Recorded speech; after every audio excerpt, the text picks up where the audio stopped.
قرآن کریم میں مردوں کی اخلاقی تربیت کی گئی، عورتوں کی بھی اخلاقی تربیت کی گئی۔ ایک اخلاقی تربیت کا ذکر کروں گا، وہ قرآن نے سورہ حجرات کی آیت نمبر 11 میں ارشاد ہوا کہ کوئی دوسرے کا مذاق نہ اڑائے۔ کیا ارشاد ہوتا ہے؟ یا ایھا الذین آمنوا لا یسخر قوم من قوم عسى ان یکونوا خیرا منهم ولا نساء من نساء عسى ان یکن خیرا منہن۔ اے ایمان والو، مرد دوسرے مردوں پر نہ ہنسے، ہو سکتا ہے کہ وہ ان ہنسنے والوں سے بہتر ہوں، اور نہ عورتیں دوسری عورتوں پر ہنسیں، ہو سکتا ہے کہ وہ ان ہنسنے والیوں سے بہتر ہوں۔ اب کوئی غریب عورت آ گئی، پرانا لباس ہے اس کا، ہنسی نکل رہی ہے، یہ کہیں ہنسی دنیا آخرت میں غم میں مبتلا نہ کر دے، اللہ ناراض ہو گیا، اس کی بندی ہے یہ۔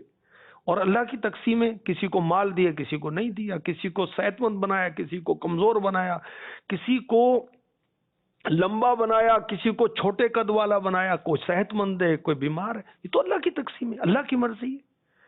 اچھا، کسی غریب کو دیکھ کر مذاق سوج رہا ہے، ہنسی نکل رہی ہے، اس کی چپل پرانی ہے، ٹوٹی ہوئی ہے، تو مذاق سوج رہا ہے، اور غربت پر مذاق سوج رہا ہے، اس کا قد چھوٹا ہے، یا کوئی موٹی عورت ہے، اب دوسری عورت اس کو دیکھ کر ہنس رہی ہے، یا بے اولاد ہے، طلاق ہو گئی اس کو، آپ اس پر ہنس رہی ہیں یا اس پر کوئی تان کر رہی ہیں؟ نہیں، اس کی اجازت نہیں۔ عورتیں دوسرے عورتوں پر نہ ہنسیں۔ اچھا، وہ آنکھوں کی بناوٹ، لبوں کی بناوٹ، چہرے کی بناوٹ، فیشن پرانا ہے، کپڑے پرانے ہیں، یہ اللہ ناراض ہوگا، اس پر منع کیا گیا ہے کہ کسی پر ہنسے نہیں، نہ جمال پر نہ کمال پر۔ ایسا انداز اختیار کرنا کہ سامنے والے کا دل دکھے، دل آزاری کرے، تو یہ والی ہنسی مذاق جو ہے اسلام نے منع کی ہے۔ اچھا دیکھیں کہ میرے آقا صلی اللہ علیہ وسلم نے فرمایا، کیا میں تمہیں جنتی لوگوں کے بارے میں نہ بتاؤں؟